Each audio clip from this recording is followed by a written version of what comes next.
Friends, இன்றைக்கி நம்ம வீடியோவில் என்ன பார்க்க போகிறோம்னு பார்த்தீங்கன்னா, ஹோட்டல் கடை ஸ்டைலில் தான் இன்றைக்கி சிக்கன் பிரியாணி பார்க்க போகிறோம். ஹோட்டலெல்லாம் பார்த்தீங்கன்னா சிக்கன் பிரியாணி சரி, மட்டன் பிரியாணி சரி, கறி ரொம்ப சாஃப்டாக இருக்கும். நம்ம வீட்டில் செய்யும்போது கொஞ்சம் ஆடாக இருக்கும். இந்த பிரியாணியில் என்ன தான் நம்ம வேக வச்சாலும், முன்னாடி தயிரில் போட்டாலும், எப்படி இருந்தாலும் அந்த பிரியாணியில் இருக்கிற அந்த கறி வந்து ரொம்ப ஆடாக இருக்கும். இன்றைக்கி ரொம்ப பஞ்சு போல் இருக்கும். அந்த கறி எப்படி செய்யறதுன்னு பார்க்கலாம். இப்போ நான் 100 மில்லி ஆயில் விட்டுருக்கேன். நான் இன்றைக்கி 1/2 கிலோ சீரக சம்பா அரிசி எடுத்திருக்கேன், 1/2 கிலோ சிக்கன் எடுத்திருக்கேன். அதுக்கு 100 மில்லி ஆயில் விட்டுருக்கேன். இப்போ எண்ணெய் நல்லா காஞ்சிருச்சு. இப்போ பட்டை, கிராம்பு, ஏலக்காய் 3 எல்லாம் எடுத்திருக்கேன். இதெல்லாம் எண்ணெயில் போட்டுடலாம். இந்த பிரியாணி செலவு இலை இருக்கும், பிரிஞ்சி இலை, அது கூட இருந்தால் போட்டுக்கோங்க. இன்றைக்கி இல்லை, அதனால் போடல. இப்போ 2 பெரிய வெங்காயம் கட் பண்ணி வச்சுருக்கேன். இதை போட்டு நல்லா வதக்கிக்கலாம்.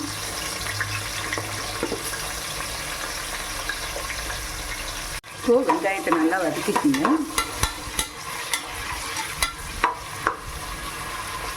இப்போது வெங்காயம் நல்லா வதங்கிடுச்சு. இப்போ 100 கிராம் இஞ்சி பூண்டு விழுது, அதை இதில் போட்டுக்கலாம். நல்லா பச்சை வாசனை போகிற வரைக்கும் வதக்கலாம்.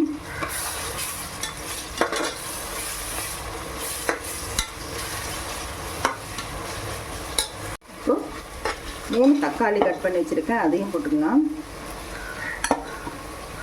நல்லா கொலைய வதக்கணும்.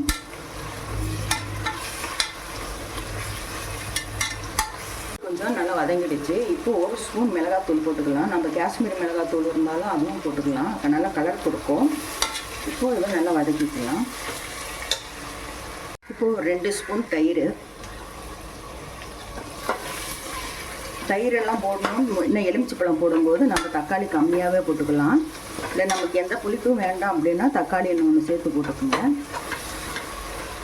இப்போ நல்லா வதங்கிடுச்சு. இப்போது புதினா 1 கைப்பிடி அளவுக்கு போட்டுக்கலாம்.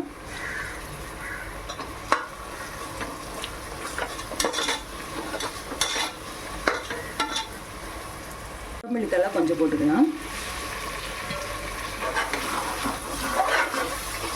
அவ்வளோதான். இதே பாருங்கள், நல்லா ஒரு கலர் கொடுத்துருக்கு. நல்லா தக்காளி இப்படி மசிச்சு விட்டுக்குங்க.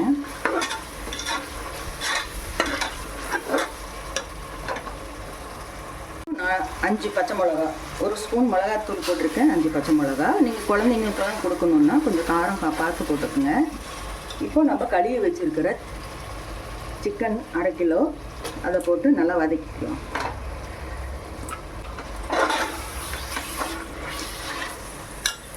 இப்போ இதுக்கு தேவையான அளவு உப்பு போட்டுக்கலாம். இப்போது உடனே வந்து அந்த சீக்ரெட்டே இதுதான், ஹோட்டல் ஸ்டைலு. கறியை வந்து இது ரொம்ப நேரம் இதில் வதக்கக்கூடாது.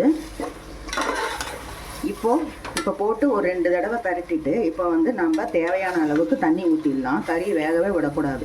போட்டு நீங்கள் உடனே வந்து தண்ணி ஊற்றிடணும். இப்போ பாருங்கள், நான் போட்டு 1 நிமிஷம் கூட ஆகலை. இப்போது ஒரு கப் அரிசிக்கு நான் 1/2 கப் தண்ணி தான் விட போகிறேன்.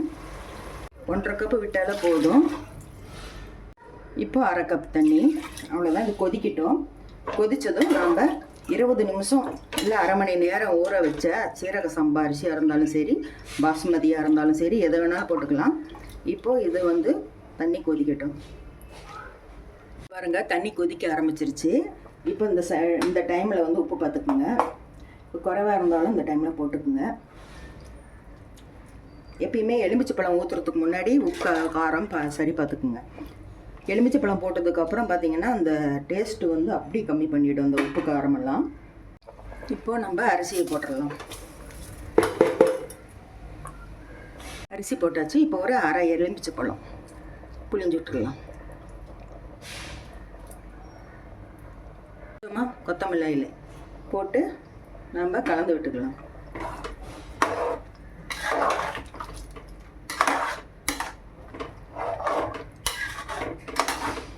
ரொம்ப சிம்பிளாக செஞ்சிடலாம், அதிகமாக மசாலா இருக்காது. இப்போது மூடி போட்டு ஒரு 2 விசில் வச்சா போதும். புது அரிசிங்கிறதுனால 1/2 கப்பு தண்ணி ஊற்றிருக்கேன். இது பழைய அரிசின்னா 2 ஊற்றலாம். இது 1/2 தான் ஊற்றிருக்கேன். ஏன்னா சாப்பாடு வந்து குழஞ்சிடும். இப்போ 2 விசில் விட்டு எடுத்துக்கலாம். விசில் போயிடுச்சு, எடுத்துட்டு பார்க்கலாம்.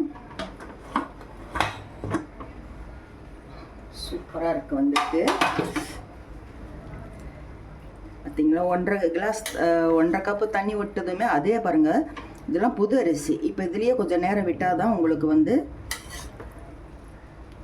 இந்த பிரியாணி வந்து செட் ஆகும். ஆனால் கறி பாருங்கள் எப்படி வந்து